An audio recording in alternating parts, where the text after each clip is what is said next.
Good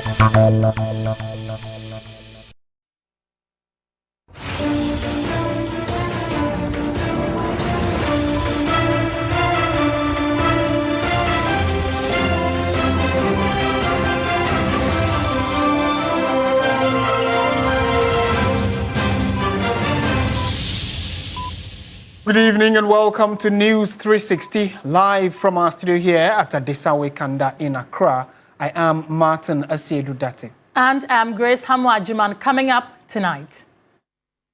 News 360 Headlines is brought to you by Flamingo Paint, Pepsodent Charcoal and Pepsodent Herbal, EcoBank.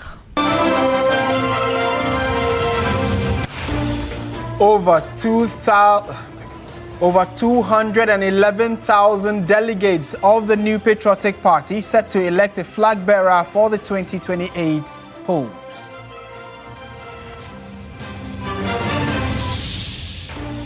President Mahama says fight against illegal mining is gradually yielding positive results, warning government would fight the menace without fear or favor.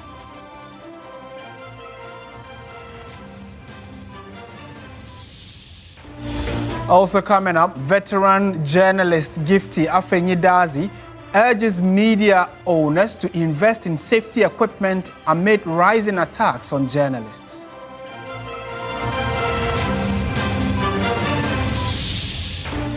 Later in business, Vice President Professor J. Nana Opoku-Agyeman asserts execution and tangible results, not just vision, will define Africa's trade future.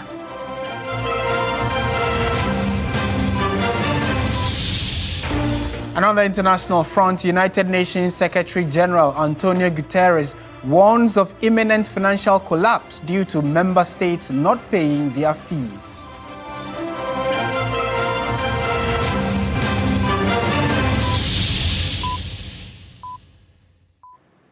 We're live around the world on 3news.com. We're also streaming on Facebook and on YouTube, and we always love to hear from you.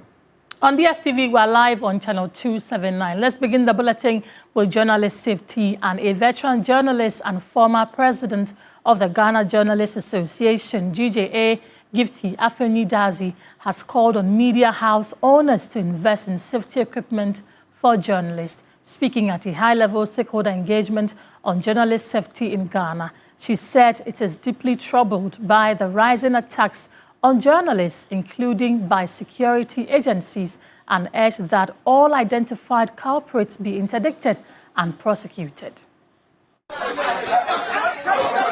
The call for protection comes at a time of heightened concern for the safety of the press in Ghana. Between 2019 and 2023, the Ghana Journalists Association, GJA, documented a total of 45 cases of assault and attacks against journalists and media institutions. According to the GJA, 13 attacks on journalists were recorded across the country between January and October 2025.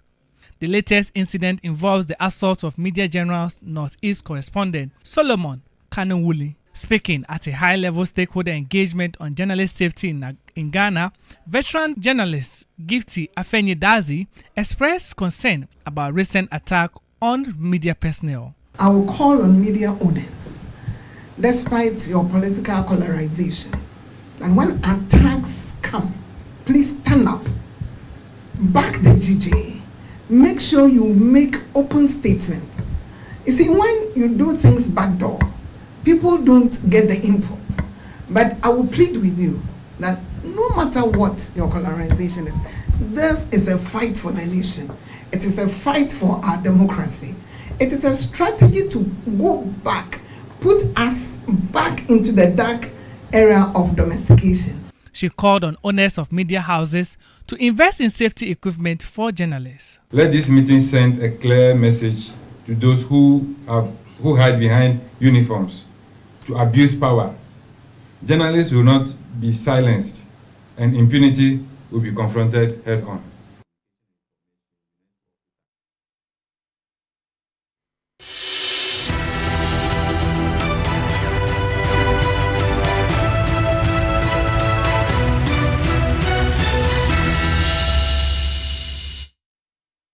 Welcome to your Election Command Center. Tomorrow is going to be a very, very busy day for us, but more importantly for the New Patriotic Party. So let's find out what exactly has been happening less than 24 hours to the opening of polls. Now, with over 211,000 delegates expected to elect a flag bearer for the New Patriotic Party on Saturday, some citizens have shared divided views on who the party should choose to lead them into the 2028 general elections.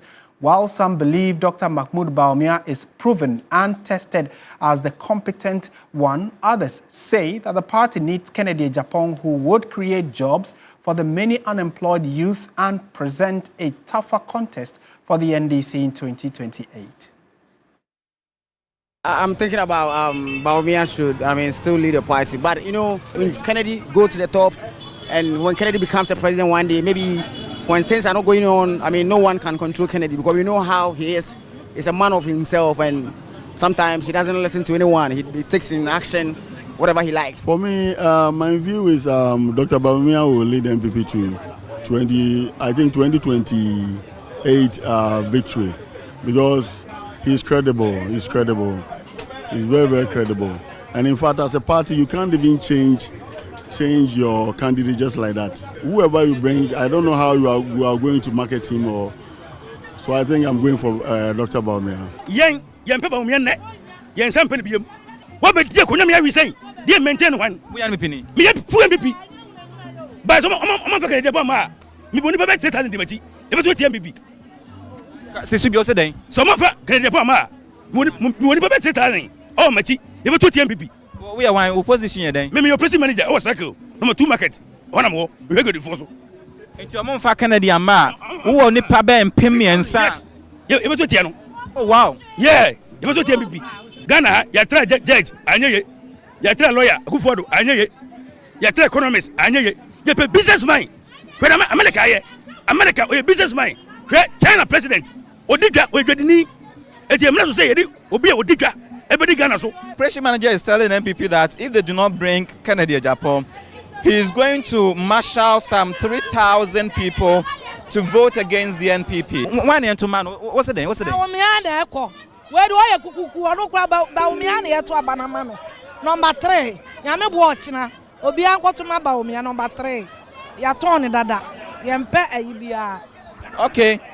She says Bawumia is a candidate you can sell. Yentuma Bawumia. Yentia ema me pe Bawumia asem ne se Kennedy Agyapong first no. Me ehunu se oye enipa. Ba se ni kasa mu ne niye mu no. Ame yehunu se Sabe ye nigina baby and the kasa ne begu MPP animas. Who do you want to be voted for? Kennedy Agyapong. Why Kennedy? Kennedy o tse nyuma a obeye. Campaign am we mo ye the same. Den tam to oba. Obi se oba mo adwuma. Obi tu se oba o de kita. O mo Ghana card. Ibu sa question say Ghana card no ebi adwuma na. Ghana card ye tu kwan. Ye be se mo se mo ko to oba ne se. Man na say o mo pe Kennedy Agyapong. Obi asu. E de kuma so na asu. Etu koto na wonyo da akira do batu bagi do bedi hu a ko koto e be se o Kennedy na wonpre o mutuma Kennedy no mbeli di o man no me de minim alfa bato no de minim se oba be boy Kennedy Agyapong because I nipa we no ye hwe nipa na one MPP party ma ono ni nipa wa bia dwuma wo Ghana ha wo more workers ya wo te se ba bia me tie kura no e da ya me timo ho si se o na be si da no jama ye se wom na wo ho no si ye wo ye de hu se Kennedy na si ye won na si ye ba de kwa ne se ye ni ba bi tin ye ko tretenam ni won sin wi oba ye na obehu si atim no se nya hwe wa jama ye ntiram ni nsiesie enti wanye musika dabi untu ya rent buanti kwa ntu ya what's in fa taifa. It is a split view, a split opinion. All boils down to how voters are going to decide. Over 211,000 voters across 333 polling stations, across all the 276 constituencies, would see tomorrow and by Sunday who gets elected to lead the NPP. Well, let's just stay on the NPP elections, and the Eastern region will play a critical role in deciding the outcome of the New Patriotic Party's flag-bearer election. Correspondent Yvonne Nikwe has been gauging the mood of residents and delegates in the region, as well as assessing the preparedness of the Electoral Commission and the police service ahead of the polls. In the Eastern region, over 22,000 delegates are expected to cast their ballots at 36 voting centers spread across the 33 constituencies. The region has become a critical battleground due to the wide margin of votes the NPP usually wins in the national elections. As a result, the candidate who secures the highest support in the region could significantly influence the overall outcome of the flag bearer race. Out of the 5 candidates contesting the NPP flag bearership, Brian Ichambo is the only contender from the Eastern region. The big questions remain: will he enjoy overwhelming support from his home base? However, political analysts say current opinion polls do not place him in a strong winning position.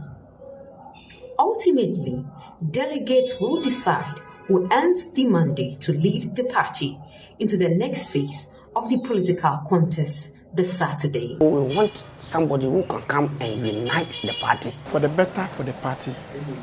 And we have to elect a winnable candidate, not a flag bearer. PP Abanoa, Yeba Beton.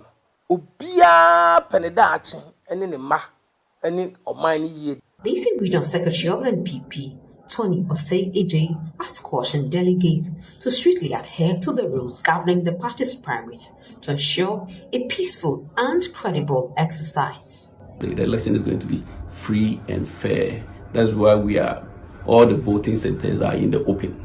So whoever pick a ballot box to go and cast his or her ballot will be seen. It's only that you may not know who the person is voting for or whom the person is voting for. But my advice to them is that we should conduct ourselves in a way that will bring peace during and after the election. And whoever emerges the day, like Professor Dubois said, every person, individual should sing the song of the flag bearer who has been elected.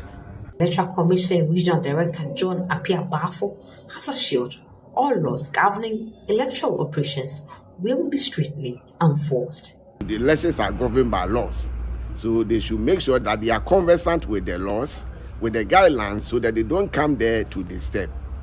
Meanwhile, the Ghana Police Service says it has a mandate to ensure peace before, during, and after the election.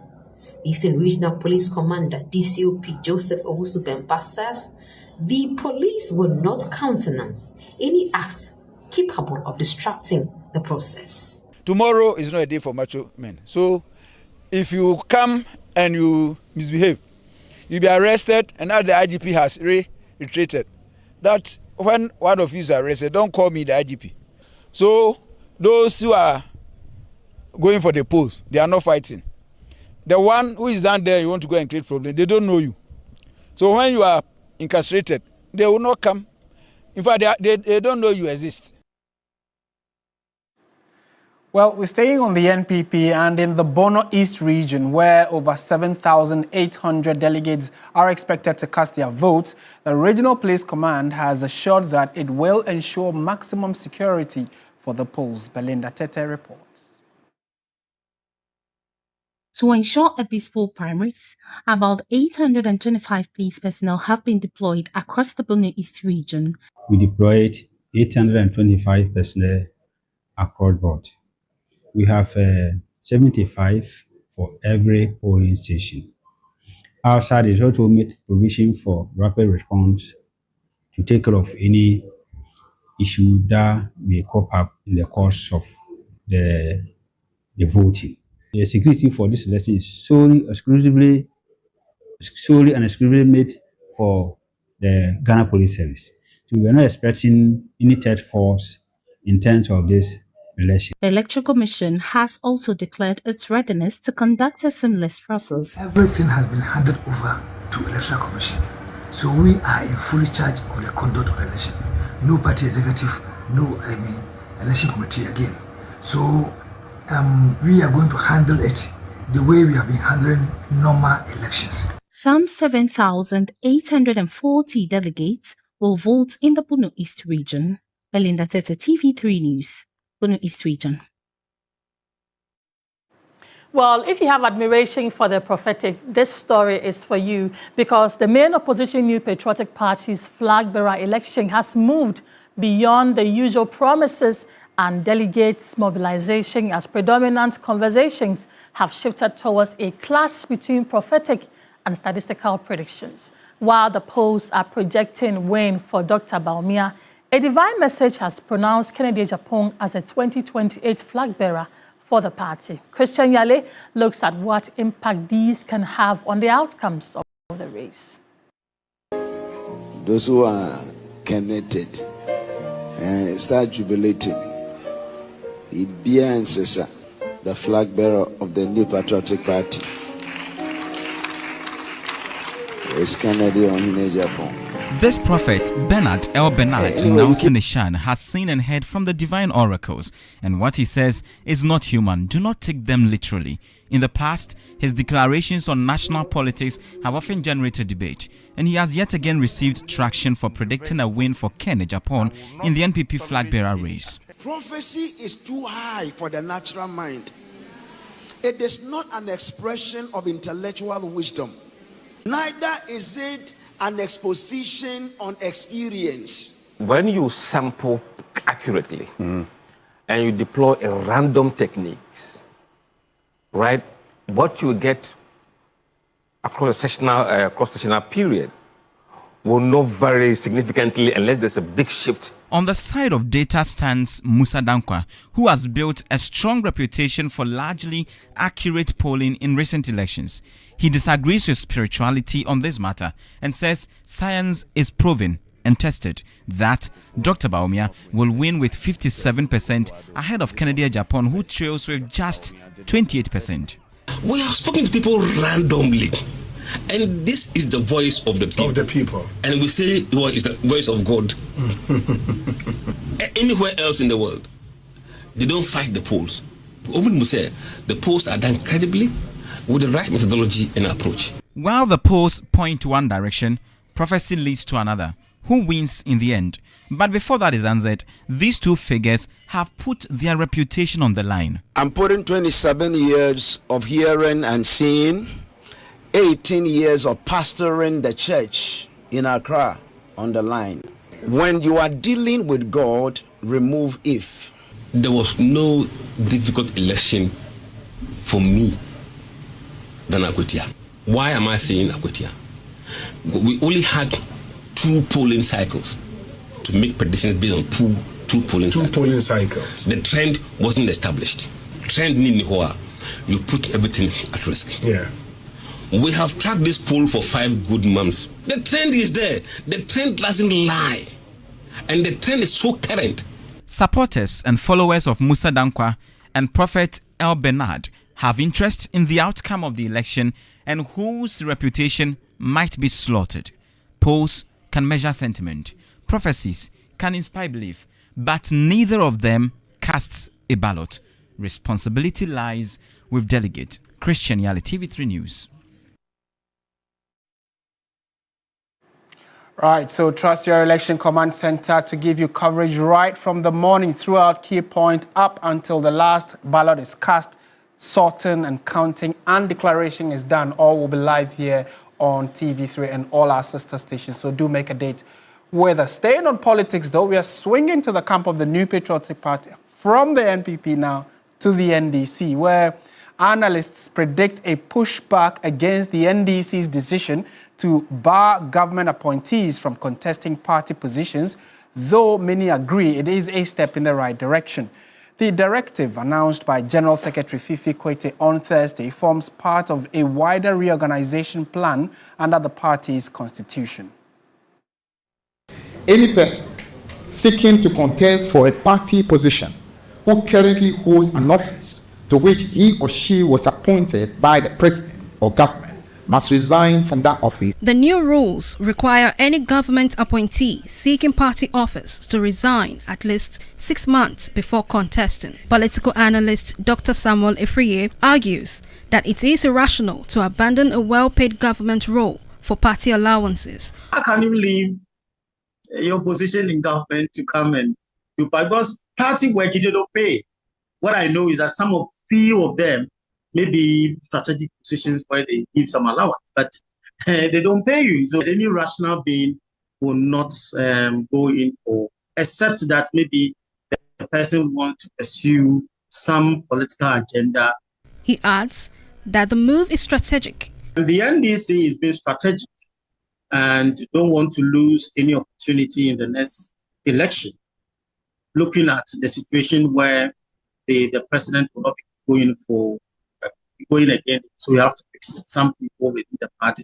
And you know that the MPs defend themselves in whatever situation that they find themselves. So they want to work themselves out, especially for the party, so that they can focus on party activity. Political analyst Professor Smart Sapon foresees resistance. I foresee some pushback, but I mean, it is a product of a meeting properly constituted. So in the short term, it may cause some inexperience in the system, because some of the old guys in government, if they do not resign, it means they will go with their experience, even though they might be helping backstage. But it will cause on the front of the party some inexperience, bits of inexperience. But the good news is that if that inexperience is demonstrated from now to end of year, at least by the time they get to 2027, I mean, party people should have adapted. Currently, several government appointees hold party positions and are likely to be affected by the directive. They include National Communications Officer and CEO of Gold Board, Sami Jemfi, National Women's Organizer and Administrator of the Minerals Development Fund, Dr. Anna Louisa Bissiu, National Youth Organizer and Minister for Youth Development and Empowerment, George Opare Addo, Deputy National Communications Officer and CEO of the Youth Employment Agency, Malik Basantali. The directive is expected to reshape the party's internal dynamics as the NDC prepares for the next election cycle. And Ghana has lost over $830 million in potential revenue as gold prices surged to $5,200 announced in January 2026, a jump of more than 20% and the strongest monthly gain in over 40 years. That rally follows the Bank of Ghana's decision in late 2025 to convert more than 18 tons of gold into cash to support the economy, a move now drawing scrutiny amid the price hike. Wisdom Safo has more in this report. Between early 2024 and September 2025, Ghana deliberately built up its gold reserves from about 20.6 tons to 37.1 tons, increasing the value of its gold holdings from roughly $1.3 billion to $3.43 billion. This reflected a strategic shift towards holding gold as a buffer against currency volatility, external stocks, and global uncertainty. However, by December 2025, the Bank of Ghana reduced its gold holdings sharply to 18.6 tons, effectively selling about 18.5 tons to shore up foreign exchange liquidity. At the time of sale, gold prices averaged around $4,200 per ounce, but prices later surged to record highs of about $5,590 per ounce, implying an opportunity cost of approximately $830 million. In simple terms, Ghana traded future gains for immediate stability. Governor Johnson Esiama has explained that decision was based on careful calibration and regional analysis, reflecting concerns about short-term balance of payment pressures, import cover, debt servicing, and currency stability. And what we did was to look at our peers, our peer countries. We observed that most of them were holding between 20 and 25% of their portfolios, as gold. At the time, we were holding a little over 40%. And so decision was made to diversify, and that is what you see. But the FX that was earned as a result is there. It is earning, dividends. And so no worries at all. And as you are aware, we are building all the time. We are rebuilding all the time. And so this year, we will reaccumulate once again. We'll be down to that level, and we will ascertain, we'll evaluate whether it will be optimal to hold it at those levels. And maybe let me just clarify. It is true gold prices have risen to record levels, way above 5,200, I'm told. You have to understand that there are several factors that drive gold prices. Some of these factors are transitory, some are structural. Now, what you see at 5,200 may be more of transitory factors. It may not be permanent. Beyond the headline numbers, the deeper issue is not whether the decision was right or wrong, but the strategic trade-off it exposes. Gold is a long-term hedge that protects value, while foreign exchange reserves provide immediate liquidity to defend the currency and keep the economy running. Holding gold too long can strain day-to-day dollar needs, while selling too early sacrifices long-term value. The future choice between gold accumulation and forex liquidity will signal how Ghana balances stability today against value tomorrow, and that is what makes the road ahead genuinely interesting. Let's shift our attention to Galamsey-related stories. Now, President John Dramani Mahama has reiterated his commitment to the fight against illegal mining, popularly known as Galamsey, stressing that he will act decisively and without fear or favor. Speaking at a graduation ceremony at the Ghana Military Academy, the president said that although some positive results have been achieved, he will not be complacent and will continue sustained operations against illegal mining. This is a regular career course 64 and the Short Service Commission Special Duties course 62 on parade.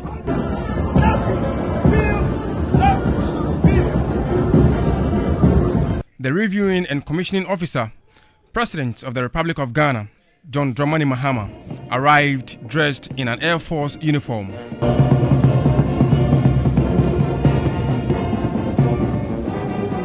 In his address, President Mahama expressed concern about the growing threats of violent extremism and terrorism, particularly along Ghana's northern borders. He emphasized that national security should not be seen as a sole responsibility of state security agencies. Violent extremism, terrorism, and transnational crime continue to pose serious threats, particularly along our northern border. Globally, the rise of non-state actors and asymmetric warfare has reshaped the nature of security challenges. These realities demand a comprehensive and coordinated national response. Security cannot be seen as a sole responsibility of the armed forces and security agencies.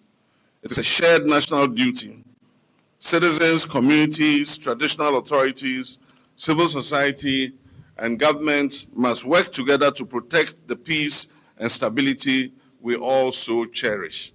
I therefore urge all Ghanaians to remain vigilant and security conscious in safeguarding our nation's peace. He added that the fight against illegal mining is gradually yielding positive results. Forests and river bodies have been declared security zones. Permanent military bases have been established, and offenders have been arrested and are being prosecuted. Rivers such as the Pra, Ankobra, and Ofin are gradually recovering. Let me be clear. Illegal mining will continue to be confronted decisively and without fear or favor. But this fight requires national unity. It is a moral, civic, and generational duty. And I call on all Ghanaians to stand together to restore and protect our land. The president also disclosed that plans are far advanced to acquire new headquarters to enhance the Air Force air mobility and rapid response capabilities. A total of 261 officers graduated from the various courses. Joseph Armstrong, Good Alibwe TV3, Accra. Moving on to some other stories, the ECOWAS Community Court has granted an application by former Chief Justice Gertrude Torkornoo to amend her case challenging her suspension to include her removal from office as a Superior Court Justice and a Chief Justice. Gertrude Torkornoo filed a lawsuit at the ECOWAS Court of Justice on July 4, 2025, alleging human rights violations regarding her April 22, 2025 suspension and demanding, among other things, $10 million damages. During the hearing on Friday, January 30, lawyers of former Chief Justice Gertrude Torkornoo, led by Femi Falana, sought permission from the ECOWAS Community Court of Justice to withdraw an earlier motion which was seeking a default judgment against the Republic of Ghana for failing to file their statement of defense. Femi told the court that the state had subsequently filed their response, hence the application was moot. Gertrude Tokonu's lawyers then notified the court of a motion to amend the earlier application, challenging her suspension as Chief Justice of Ghana. Femi Falana noted that during the pendency of the initial case, their client was removed as a judge of the Supreme Court and dismissed as the Chief Justice of Ghana. He prayed for the court to grant the application to amend the initial case to include an application challenging her subsequent removal from office as Chief Justice. Femi argued that hearing the application challenging the suspension of the former Chief Justice before hearing another application challenging her removal would be a waste of the court's time. He added that the application to amend the initial motion had been served on Ghana, but Counsel for the Republic, represented by Deputy Attorney General Dr. Justice Remsai, opposed the application for amendment. He argued that Counsel for Gertrude Tokonu wanted to expand the scope of the matter, which would prolong the case and cause undue delay. Dr. Remsai further noted that the impression being created by the opposing counsel that continuing with the removal process of Gertrude Tokonu is lawless was wrong. He indicated that an injunction application seeking to halt the removal process had earlier been dismissed by the ECOWAS court, hence the state was within the rights to proceed with the process. The panel of 3 judges then granted Gertrude Tokonu's application to amend the initial suit after listening to both parties and ordered the Deputy Attorney General to file the response to the amended case within 30 days. Lord Idwasari, TV3 News, Accra. You're also watching News 360. We have business, sports, entertainment, and more after this break. Don't go away.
The business segment is brought to you by MTN. Touch concentrated perfume.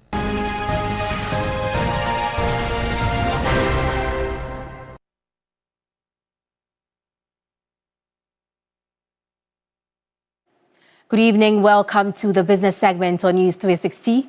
I am Minu Aful. Vice President Professor Nana Jane Opoku-Agyeman has issued a powerful call for accountability and tangible results in Africa's quest for economic integration, stating that the continent's progress will ultimately be measured by its ability to deliver on infrastructure and institutional trust. Speaking at the closing ceremony of the Africa Trade Summit 2026 in Accra, the Vice President emphasized that vision alone is no longer enough to sustain the momentum of the African Continental Free Trade Area. When our vision is assessed in the future, it will be judged by whether infrastructure projects were completed within a reasonable time and cost, whether firms scaled or remained competitive, whether trade was cost-effective, faster and predictable, and whether institutions retained trust. Acknowledging the effort, coordination and leadership currently driving the continent, the Vice President warned that maintaining this momentum requires deliberate, interconnected investments. First, intra-African trade. Second, an industrial policy that supports priority sectors, builds skills, and embraces sustainable production. Third, infrastructure and connectivity. Fourth, innovation and technology. And finally, institutional capacity and governance. President of the Democratic Republic of Sao Tome and Principe, Carlos Villanova, urged African leaders to shift their fundamental approach to development. Too often, we have treated infrastructure as an object to be built rather than a system to be made to work. Every year of delay compounds lost competitiveness, lost employment, and lost confidence. Chair of the Advisory Board of African Trade Chamber, Sesam Jonah, observed that the African Continental Free Trade Area is not merely a trade deal, but a shield against a collapsing global economic order. We must implement AFTA as our unbreakable shield, turning inward to unleash our inner empire. We must wake up, Africa. The new world demands defiance, not deference. Industrialization surges not through frantic frenzy, but through fierce focus. The African Trade Summit 2026, themed around financing industrialization and market integration, wrapped up after 2 days of high-level dialogue aimed at turning policy into measurable industrial outcomes. Away from that, Ghana's overall customer satisfaction score has fallen sharply, dropping from 72% in 2024 to 59% in 2025, according to the latest Ghana Customer Service Index. The report assessed customer experience across 11 key industries using indicators such as trust, professionalism, competence, ease of doing business, process efficiency, and customer-focused innovation. The insurance sector emerged as the best performing industry with a satisfaction score of 71%, followed by the banking sector at 61%. At the bottom of the rankings was the telecommunications sector, which recorded a 53% score despite being one of the most digitized sectors of the economy. The survey analyzed feedback from more than 5,000 customers across Accra, Kumasi, and other regions. It found that trust remained the most important driver of customer satisfaction across all sectors. Within the banking sector, Stanbic Bank recorded the highest satisfaction score at 76%, followed by Ecobank with 64%. In hospitality, Aqua Safari remained the top performing brand with an 81% rating, although this was down from last year.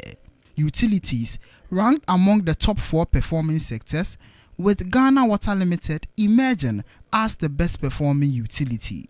In the public sector, the Ghana Revenue Authority led the rankings, followed by SNIT and the Food and Drugs Authority. The institute says organizations must improve service quality and build stronger customer-focused cultures to restore public confidence. Meanwhile, the public has expressed mixed reactions on the report. Some Ghanaians shared their opinion with Three Business.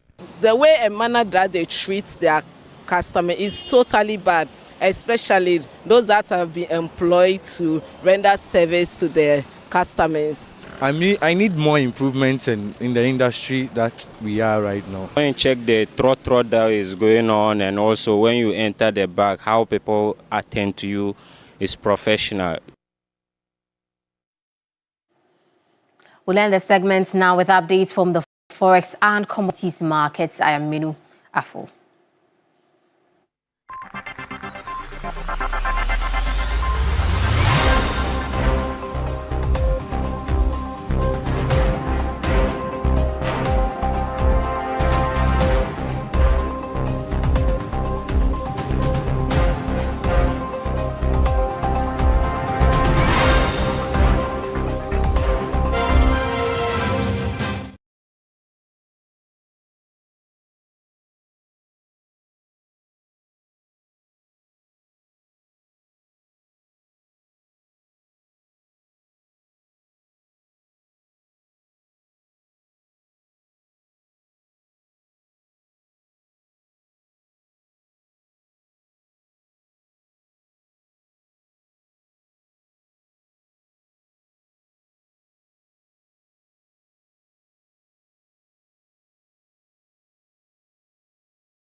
Also for the Ghana Premier League, where Nations FC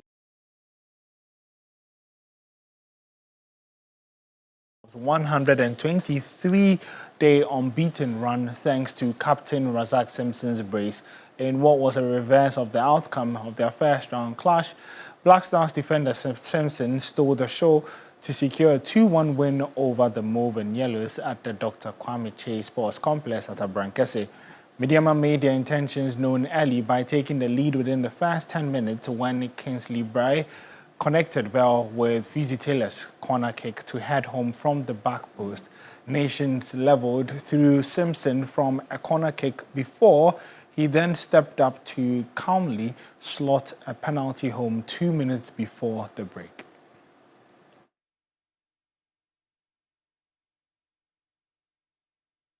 Let's now hear from both coaches, starting with Mediama's Ibrahim Tanko, who expressed disappointment with the result, while Nations FC's Frimpong Manso attributed the victory to the team's hard work.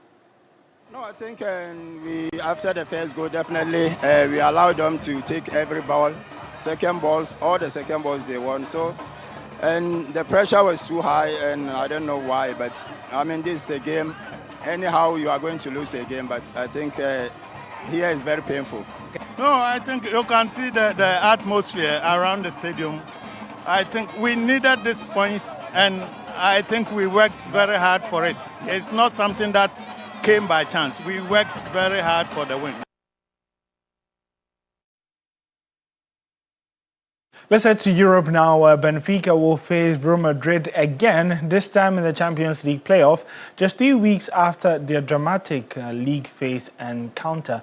On Wednesday, goalkeeper Anatoly Chubin's 98th minute goal and Jose Mourinho's side a 4-2 win against the Spanish Giants. Newcastle will play against Karabakh after finishing the league phase in 12th place, while defending champions Paris Saint-Germain, who finished 11th, will face Ligue 1 rivals AS Monaco. Let's take a look at the playoff draw just to get a sense of the fixtures. Bodo Glimt, who are on a historic run, host Inter Milan. Benfica, as we mentioned, face Real Madrid. Monaco face Paris Saint-Germain, who are the holders of the competition. Newcastle face Karabakh. Galatasaray clash against Juventus as Club Brugge face Atletico Madrid. Borussia Dortmund will come up against Atalanta as Olympiacos face Leverkusen. To some tennis now, where Novak Djokovic will face Carlos Alcaraz in the 2026 Australian Open final after both players came through 5-set epics to maintain their respective bids for history on an extraordinary day in Melbourne. The 38-year-old Djokovic will have his latest shot at a record 25th major triumph. The Serb came from behind to beat two-time defending champion Jannik Sinner 3-6, 6-3, 4-6, 6-4, 6-4 at 1:30 local Australian time. Spain's Alcaraz, on the other hand, also came through earlier with a 6-4, 7-6, 7-5, 6-7, 3-7, 6-4, 4-7, 7-5 after an enthralling 5 hours and 27 minutes against German Alexander Zverev. Zverev went on an early break in the fifth set and served for the match at 5-4 before Alcaraz produced a scarcely believable comeback to reach a first Australian Open final.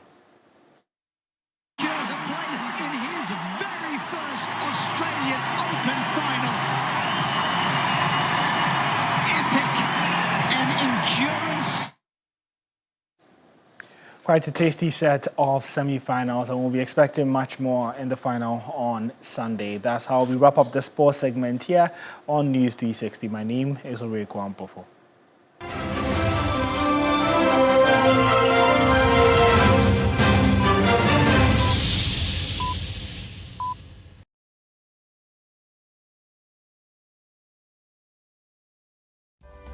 In my line of work, a confident smile is everything.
360. I am Esiedwa Afeni. In the world of entertainment, legendary Afrobeat pioneer Fela Anikulapo Kuti is set to make history as the first African artist to receive posthumous Grammy Lifetime Achievement Award nearly 3 decades after his passing. The Recording Academy announced that the King of Afrobeat will be honored at the 2026 Grammy Awards, a decision that has sparked widespread celebration across Nigeria and the global music community.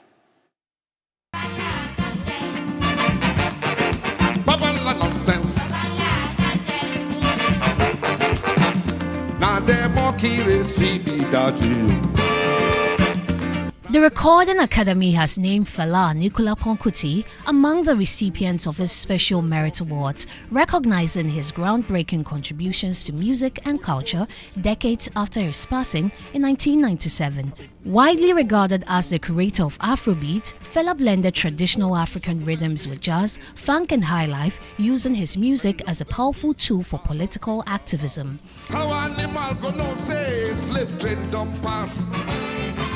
And the one that shows human rights. Animal must talk to human beings. His fearless criticism of corruption, military rule and social injustice in Nigeria made him both a cultural icon and a controversial figure during his lifetime. The honor places Fela alongside an elite group of music legends, including the Beatles, Aretha Franklin and Bob Marley. The awards are reserved for performers who have made creative contributions of outstanding artistic significance to the field of recording. Fela's recognition marks a historic moment for African music on the global stage, underscoring the continent's enduring influence on global culture. Hearts made of gold, rumblings from my pure soul. Still I don't know.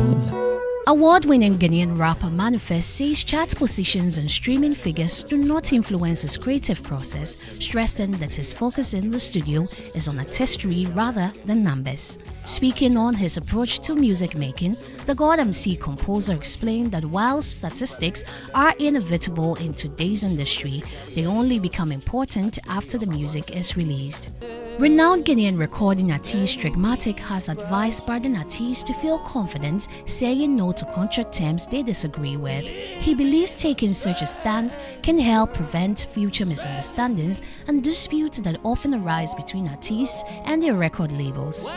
He believes taking such a stand can help prevent future misunderstandings and disputes that often arise between artists and their record labels. You can disagree and they can go back and change those things if they still want you. If they don't, they call their terms. If you disagree, you can move on. Like I always say, like labels are like picking a wife. Mm-hmm. You know what you want, and picking a husband. Picking a husband. They decide, okay, I want a guy with cars, with money, with and six-pack and all that.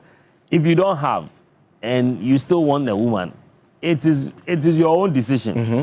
When you go into it, you still go ahead and find the person with the six-pack, and you'll be found wanting. It's pretty much that. Like that. Yeah. Okay. So good. That's it for entertainment. I'm Esiedwa Afeni. Over to you, Grace. On the international front tonight, the United Nations Secretary General has warned that the UN is at risk of imminent financial collapse due to member states not paying their fees. Antonio Guterres said the UN faced a financial crisis which was deepening and threatening program delivery, and that money could run out by July. Guterres said the UN had faced financial crisis in the past, but that the current situation was categorically different. He wrote in a letter to ambassadors that all 193 member states had to honor their mandatory payment or fundamentally overhaul the organization's financial rules. In more international news, South Africa has expelled Israel's top diplomat in the country for violating diplomatic norms, a move that prompted Israel to kick out a South African envoy in retaliation. The diplomatic row started when South Africa's Foreign Affairs Ministry declared Ariel Siedman charged the affairs at the Israeli embassy persona non grata and gave him 72 hours to leave the country.